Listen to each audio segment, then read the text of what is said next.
Hello there, everybody. It is me, FreezerBunny, and welcome back to another Sims 4 speed building video. So today we're speed building a mansion called the Capp Castle, and this speed build is really special because this is going to be the first in a series of builds where we try to reimagine some of the houses in the Sims 2 world of Veronaville. So, take note that I said reimagine because we're not recreating the houses literally. We are going to try to interpret it in our own way.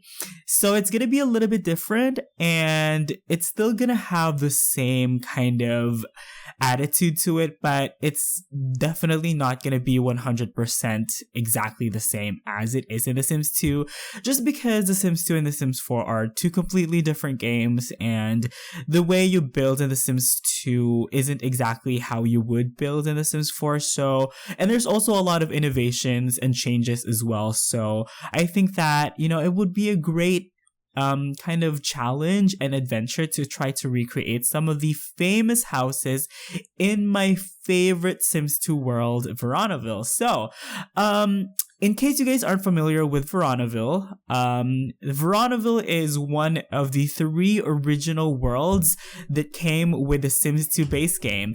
And what's very special about Veronaville is that the story of this world is inspired by the works of Shakespeare, specifically Romeo and Juliet. That's the main kind of storyline that happens in the whole town itself. But there's also some other characters as well that comes from other works of Shakespeare, such as A Midsummer Night's Dream and stuff like that. So, I personally love Romeo and Juliet. It's one of my favorite love stories ever. So, when I first came into Veronaville almost 10 years ago, I was blown away by the romance and by the complex story that happens behind the scenes. So I was basically hooked, and I was, I felt the magic of The Sims as a teenager. I was just like, oh my gosh, this is amazing.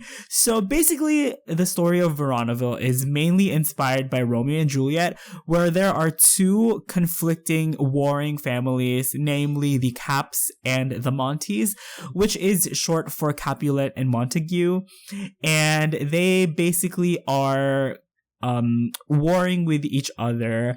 However, the younger generation of this family, specifically Romeo and Juliet, find themselves in love with each other through some strange circumstance. So, basically, according to the description in The Sims 2, the feud or the argument happened a couple of generations ago during the lifetime of the grandparents of Romeo and Juliet.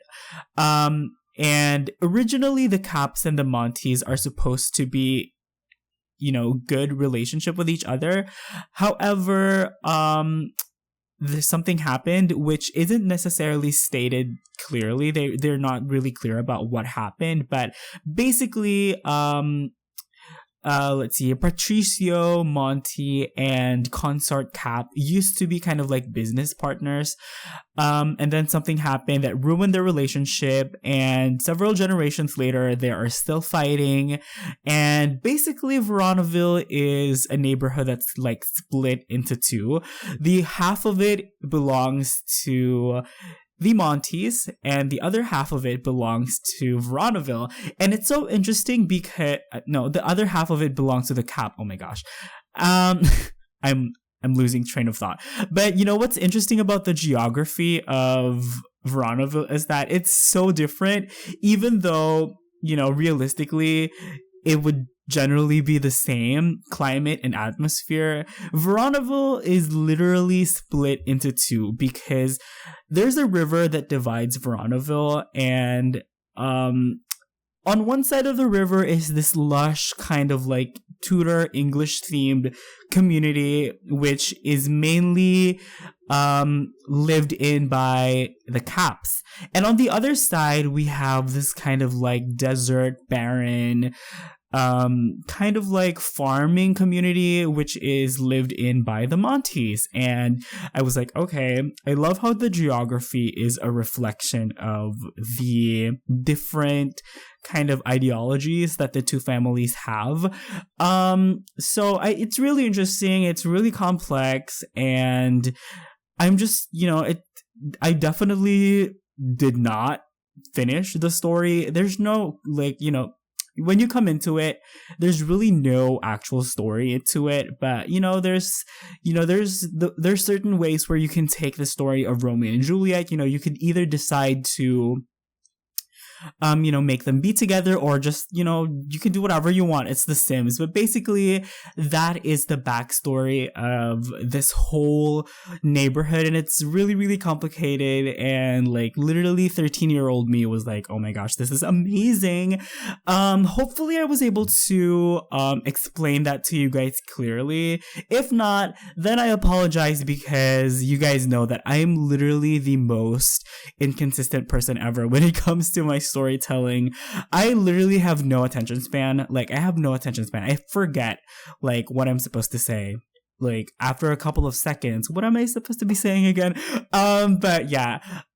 So basically today we're gonna be reimagining. That's the word that I'm gonna use, because we're not necessarily recreating the thing, but we're reimagining the house of the Capps. And I decided to just call this the Capp Castle, because I wanted to be kind of cheeky like that. I'm using air quotes, but cheeky, because I like to name my speed builds with the same first letter. So this one is going to be called the Capp Castle. Next week's speed build, which is going to be the house of the Monty family, is going to be called the Monty Manor. And for the third week, it's going to be the house of the Summer Dream family, which I have not yet named, but I might call it Summer Dream Palace. I could not think of a building typology to call the Summer Dream house or whatever. So it's gonna come to me. I still have a couple of weeks to figure that out. So yeah. Also, this house is really personalized, because I took into character all the different personalities of the different characters that are in Veronaville. So for this house, basically, it has 4 residents to it. Consort Capp, which is the patriarch and grandfather of the Capp family. And then we have Juliet, of course, who is kind of the heroine. We also have Hermia, which is Juliet's sister. And we also have Mercutio, I believe, who is supposed to be Juliet's brother. So, if you guys are familiar with the actual Shakespeare play, Juliet and Mercutio are not siblings, but, they kind of twisted it a little bit in The Sims to, make them, related to each other. And also Hermia, I think, is from, I think she's actually a character from A Midsummer Night's Dream. So it's really interesting how there's a mix of different characters, especially for those who are familiar with the works of Shakespeare. There's a lot of there's a lot of Easter eggs and stuff there, so that's pretty cool.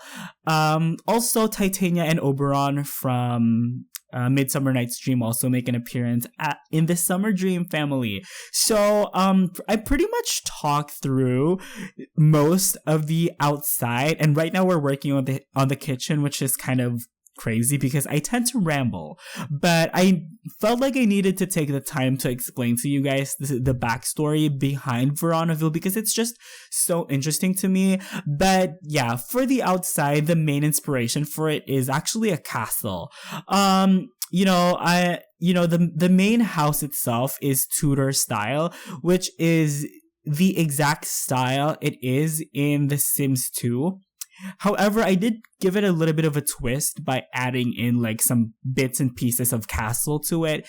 And basically the idea for the castle thing is that, this entire property used to be a castle in the medieval period. However, sometime during the Tudor/Elizabethan period, the castle got destroyed.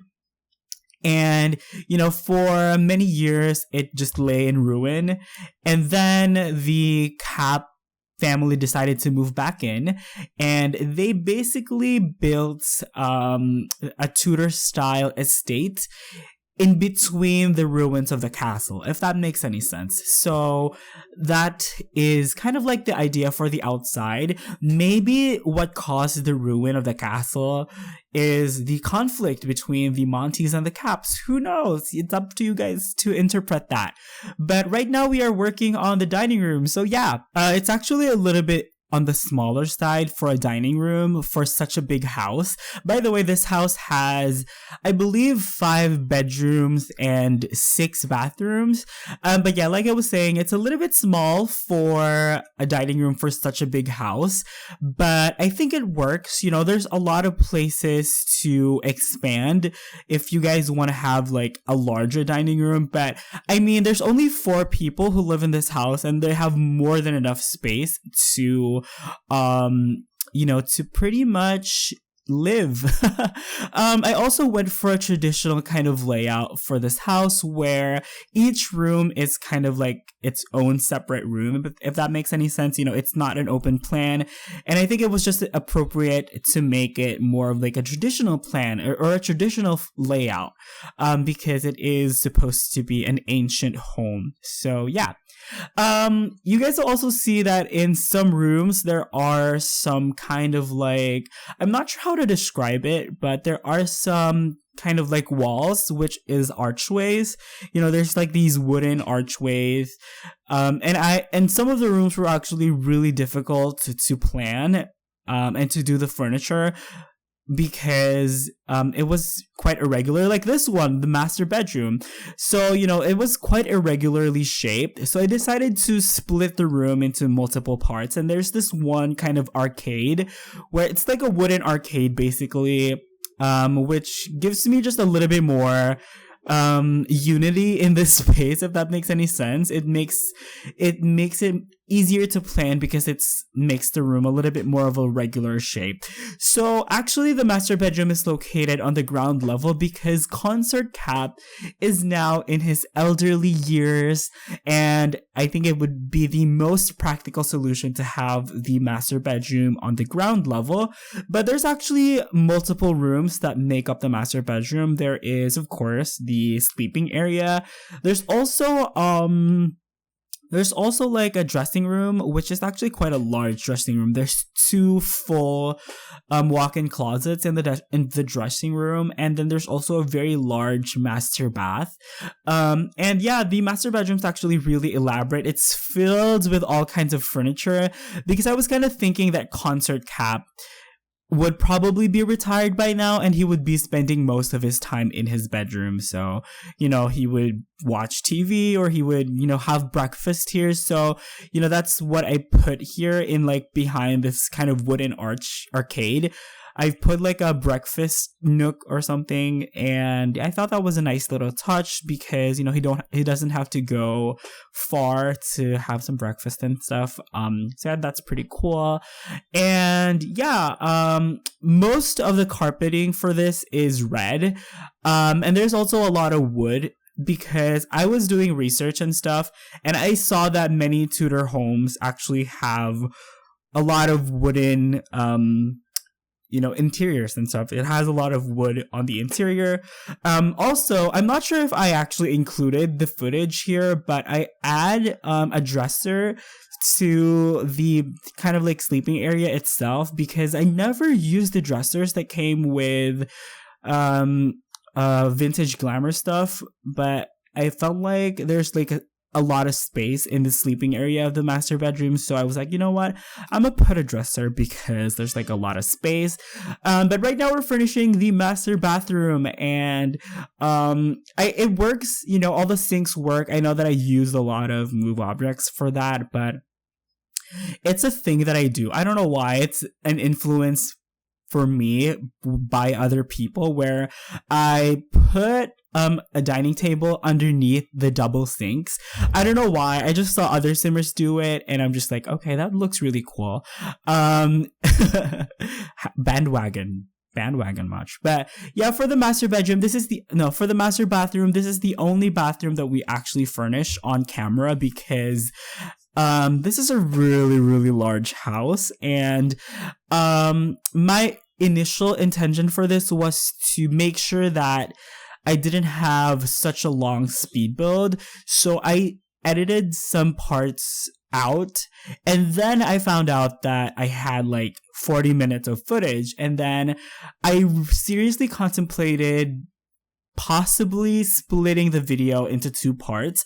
But at that point, when I realized that I've already edited out maybe like 25% of the footage that I had, so I felt like it was a really tough decision for me to not split this into multiple parts. But since I've already edited out some footage, I felt like it would have been meaningless to edit those out if I still split this into 2 parts. I know that a lot of you guys find it difficult to watch longer videos, but hopefully you guys will understand the fact that this is literally like a 50-minute long video. The speed build itself is like 44 minutes, but including all of the house tour video and also the intro and the end slate that I have for my videos, it's definitely going to be around 49 to 50 minutes. So hopefully you guys will understand. And yeah, also heads up, I furnished a lot off camera, especially like some of the hallways and the bathrooms, but pretty much, and also a lot of the landscaping, like maybe 80% of the landscaping I did off camera, but those things tend to be really redundant anyway, so I don't really mind editing out those footage because, you know, I think that it gets pretty redundant anyway, and they just lengthen the entire video, so it's okay for me to edit those out. So yeah, hopefully you guys will understand. I personally don't really mind longer videos. It's a little bit trickier for me to split the video into multiple parts. So usually I just choose to like have a longer video as opposed to having like multiple parts of a shorter video, unless a video is like really, really, really long and there's like literally no choice than to split it up. I tend to gravitate towards just having a slightly longer video. I know a lot of you guys probably hate me for it, but I mean, that's just how I like to do things, and hopefully you guys will understand. I mean, you guys can always come back to the video anyway, but you guys can see me actually just experiment a little bit with the layout for the second and third level. And the third level is actually really interesting because it's a tower, and that is where I decided to put Juliet's bedroom. And there's like this really interesting kind of balcony slash, it's not exactly a balcony, it's more of like a bay window, but that bay window, it's one of my favorite parts of the entire house because I imagine like the iconic scene from Romeo and Juliet to happen in that balcony, and it's just so awesome. So yay. There's also a lot of like random rooms in this house. There's like a game room, there is a kids playroom, there's a music room, there's like a lot of space. So yeah, in addition to the 5 bedrooms, there's a lot of other rooms. So right now we're working on our first bedroom for the kids, and this is the bedroom of Mercutio Capp.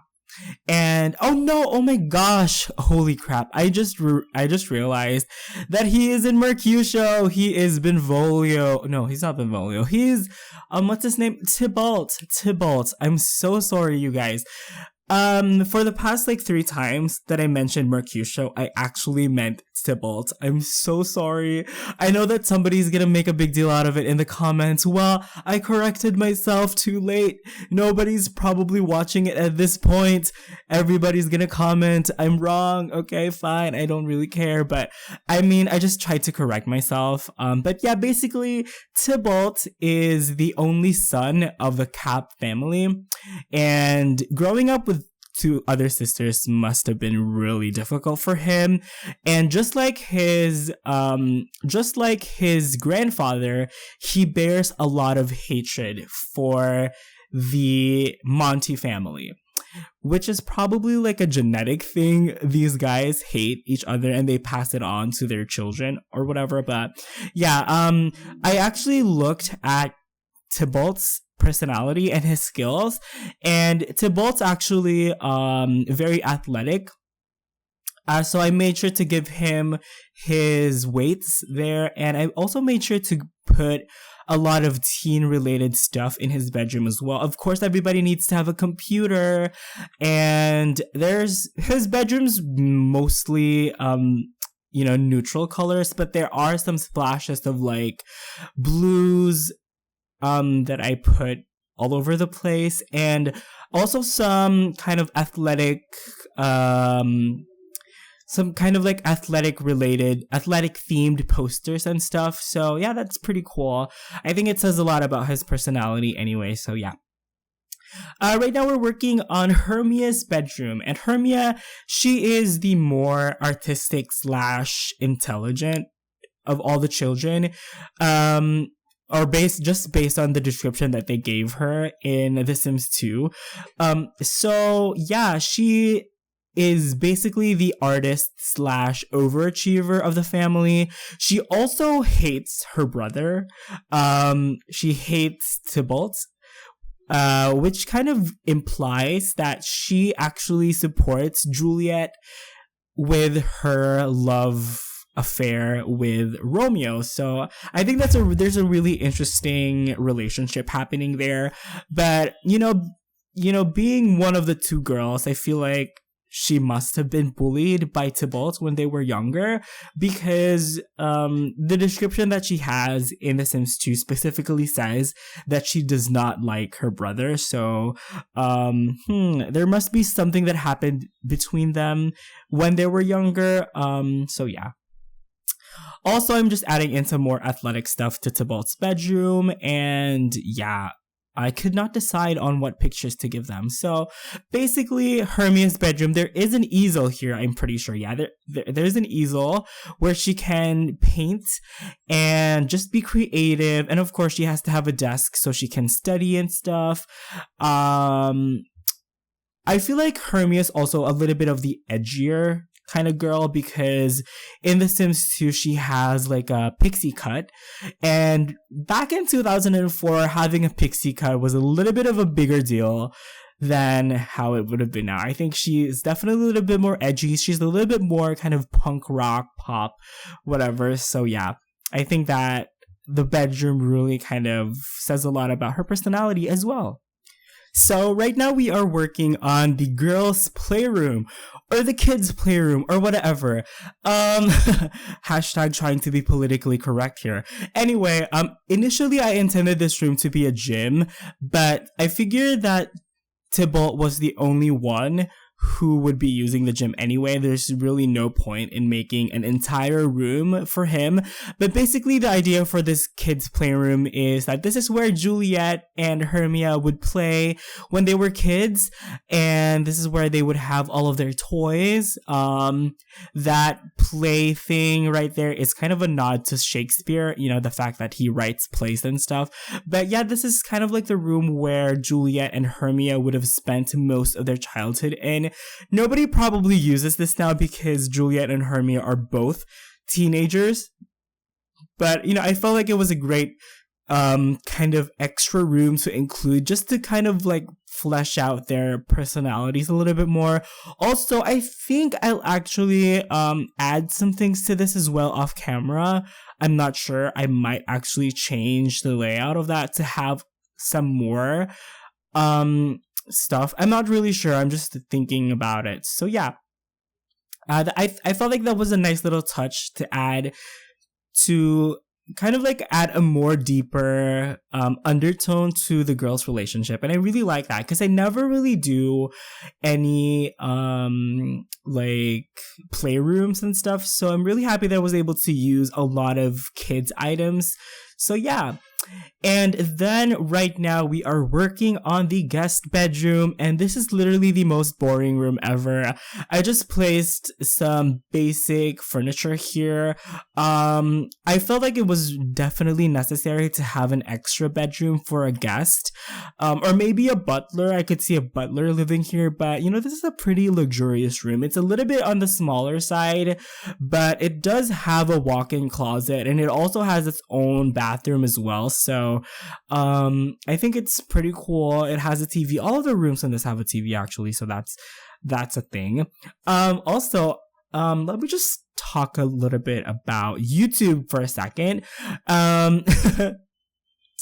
So in my past couple of videos, I've been getting a lot of feedback from you guys, and a couple of you guys have pointed out the fact that my microphone isn't exactly the best quality in the world. And let me just acknowledge that for a second. Like, yes, my microphone, unfortunately, it's not the best. I bought this microphone. This is like my 4th or 5th microphone ever since I started YouTube, and I bought this thing like 2 years ago. So I bought this in like 2015. Literally, that's longer than some other channels have existed. But unfortunately, I couldn't buy a microphone right now because it's really hard to find like a good quality microphone in my country. If I because for the longest time I really wanted to buy like a snowball microphone or something, a blue microphone, but I feel like it's not available in my country, and if I really wanted to buy it, I would probably have to import it. So it's very difficult for me to buy a microphone. I do hear your guys' comments, and I'm doing everything I can to improve the quality of my audio. Actually, it's a little bit weird right now because there is a sock in my microphone. I don't know where to buy a pop filter. I should probably ask my other YouTuber friends from the Philippines where they bought their pop filter, because I have a friend and she does like covers of music and stuff, and she has a pop filter, so I'm not sure where she got it from and might ask her. But I have a makeshift pop filter. That was a mouthful. But I've seen somewhere like that gives advice to like starting YouTubers that how to improve your audio quality, and I think somebody said to put like a sock in your microphone. So there's literally like a red sock in my microphone right now, so hopefully it'll slightly improve the quality of the audio or make it worse. I don't really know. If people are still listening right now, please be kind enough to give me your feedback if there's any difference to the audio quality. I'm so interested to know. But I'm definitely looking forward to the future where I can get a new microphone. So yeah. Also, speaking of microphone, we are working on the music room. How ironic is that? I didn't know actually, but when the time I was building this, I didn't know that the microphones in the game actually enable you to practice singing. If I known that, I would have probably placed a microphone. And you know what? I might actually place this because I'm not going to be uploading this in a couple of days. I usually upload things alongside when the video is going to be published, and this video is going to be published probably tomorrow or on Saturday. So yeah, I might actually put a microphone in the music room. But yeah, we just worked on the music room. There's a couple of musical instruments there.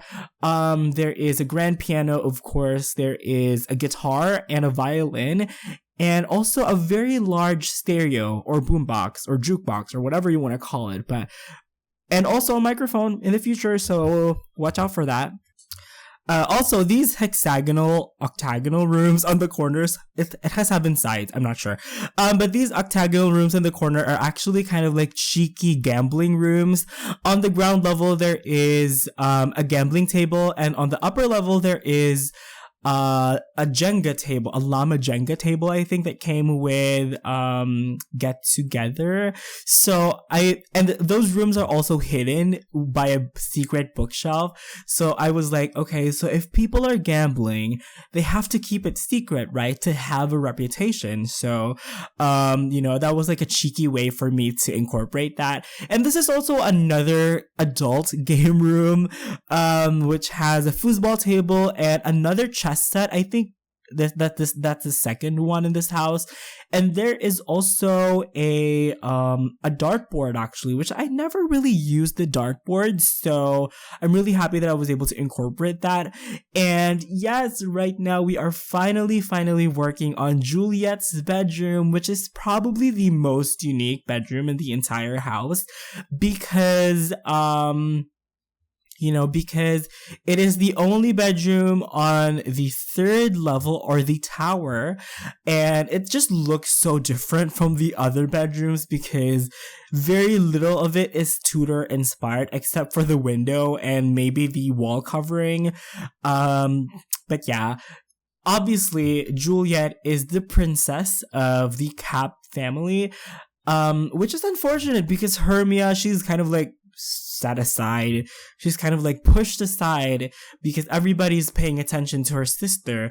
And I couldn't help but think that Hermia secretly has kind of like a grudge on her sister, but they also have like a really good relationship with each other because they only had each other when they were younger. So that's a very interesting kind of relationship between Hermia and Juliet, right? But for Juliet's bedroom, it's a lot of pinks and whites. And Juliet is actually the most bland character in Veronaville, I think, because basically she just has a very normal personality. They weren't really specific about her personality other than the fact that she kind of likes Romeo. And, basically I think that she is like the, probably also the overachiever of the family. She probably does okay in school. She does okay in everything. She's basically playing it safe all the time. But yeah, I'm not really sure what to talk about her personality because I really don't know. But I did make her bedroom very romantic. In my mind, I imagine Juliet to be the type of girl who likes to read a lot of romantic novels, specifically Jane Austen. And that's just me. That's just kind of like my input on her personality. But this girl, she probably likes to read Jane Austen and fantasize about, romance and being in love and stuff like that. And she loves the idea of being in love. And I feel like that's exactly her personality. So yeah. So for the other kind of house across this driveway thing, there's nothing in it. Initially was planning to make it kind of like a party house, but I decided to not furnish it whatsoever because you guys probably have other ideas on what you guys want to put here. Maybe extend it to have like other bedrooms for like extended family or something. Or if you guys decide to move in some Sims that have specific skills and stuff, you could probably transform these extra rooms into something specific to your guys' gameplay. I did put a couple of extra crates in there just to not make it look weird and stuff. So, yeah, I hope that, you guys will find something productive to put there. So yeah, right now we are working on the landscaping. By the way, the landscape for this is so elaborate. I like to look at it as basically like a series of gardens, because there's so many different kinds of gardens here. There is this mowed lawn in front. I'm not really sure what to call it. It's just like a mowed lawn, which has two different colors of grass. We also have the parterre. I like to call it the parterre. I'm not sure if it's actually a parterre, but basically this kind of like decorative flower bed, which is actually what we're working on right now, behind the castle itself. So we have the parterre. We also have a hedge maze, which is the first time I'm making it, and this is going to be where the hedge maze is. It's going to be there. And there's also English garden style landscaping as well. So the rest of the landscaping is going to be in the English style, which is more of like a naturalistic style, I guess. Famous English landscape architects like Capability Brown, I believe is his name, landscaped so many English country homes, and most of those country homes actually have a more naturalistic looking landscaping, which was the popular type of landscaping towards the later part of the 18th century. And I'm getting too historical and technical about this, which I do try to avoid to some extent.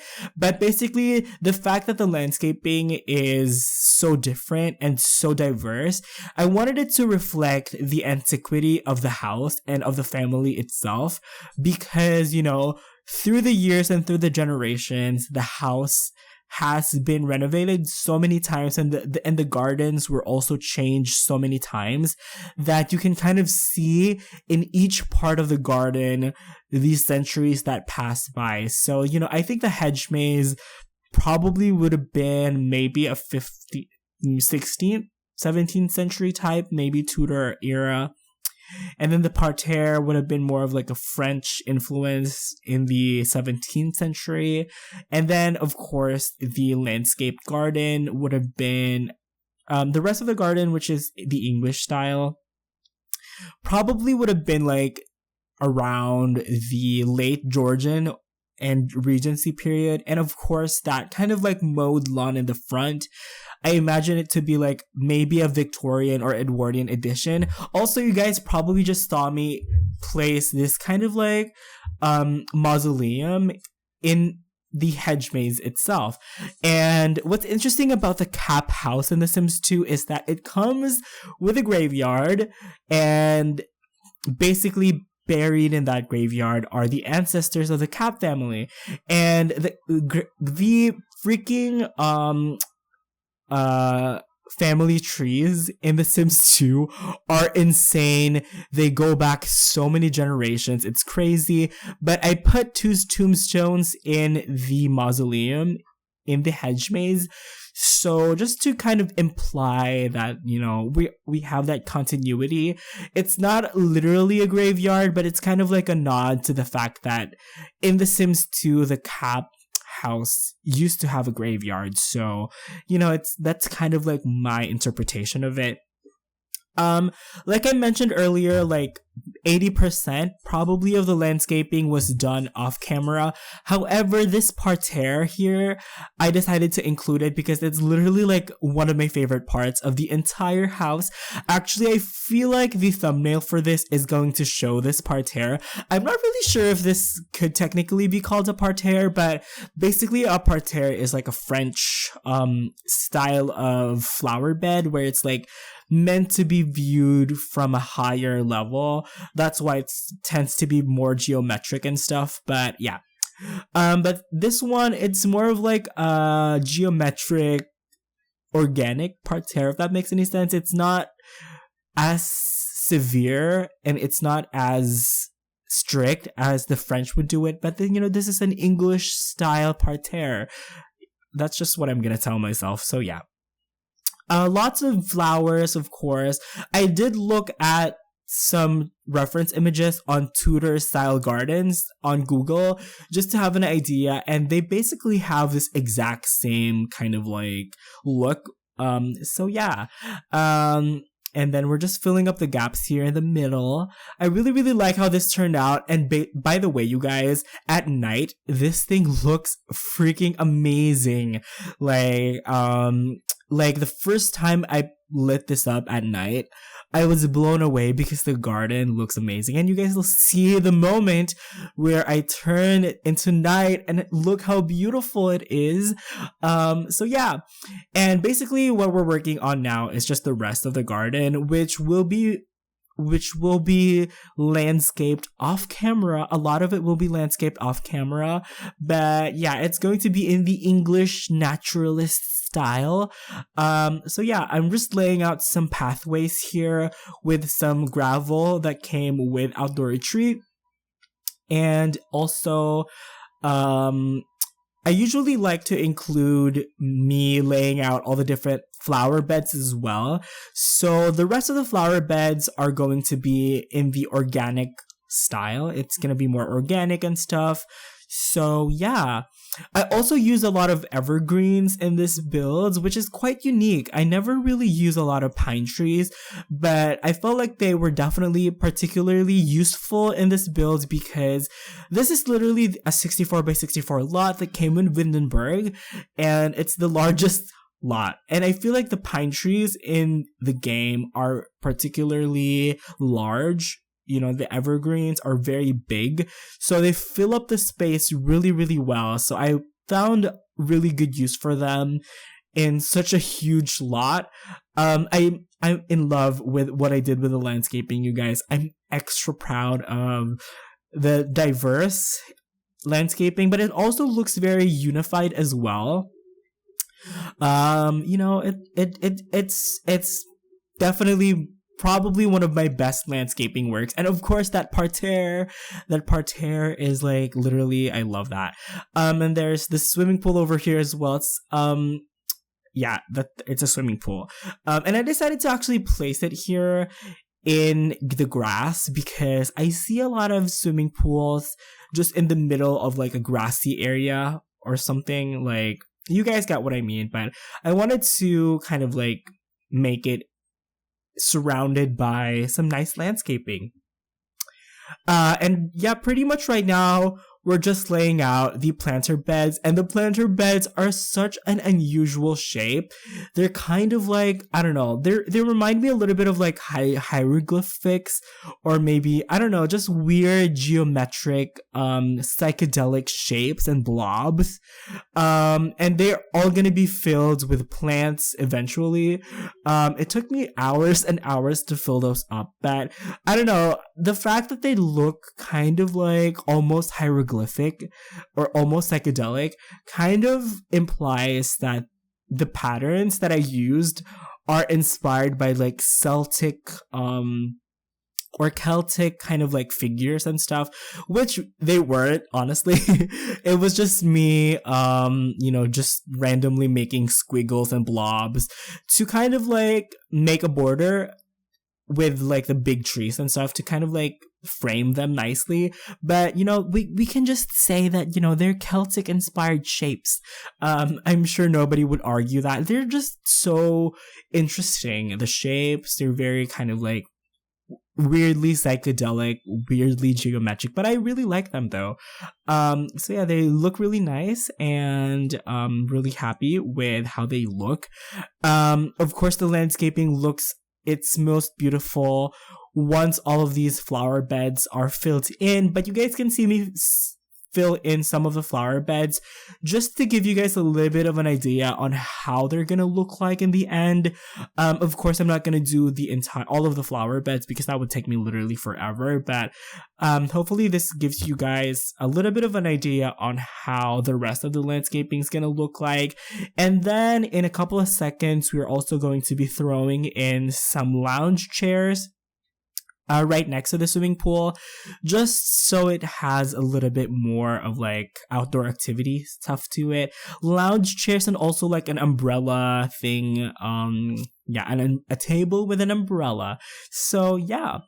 I did use a smaller table though, that came with a base game. I felt like that looked perfectly English garden, the perfect place to have tea in the afternoon. That would literally be it. And yeah, I just kept it nice and simple, nothing too crazy. But yeah, it looks like that is going to be it for the speed build. So once again, please don't forget to hit that like, favorite, and subscribe button if you guys had fun watching this video, because it really does help out the channel a lot. Okay, guys? So don't forget to watch the second and third parts of the series. It'll be up next week, so look forward to that. Okay, like I said, that is going to be it for the speed build. Once again, please don't forget to hit that like, favorite, and subscribe button if you guys want to support the channel, because it really helps out a lot. You all have an awesome day. Thank you so much for watching, and I will see you guys next time. Bye bye.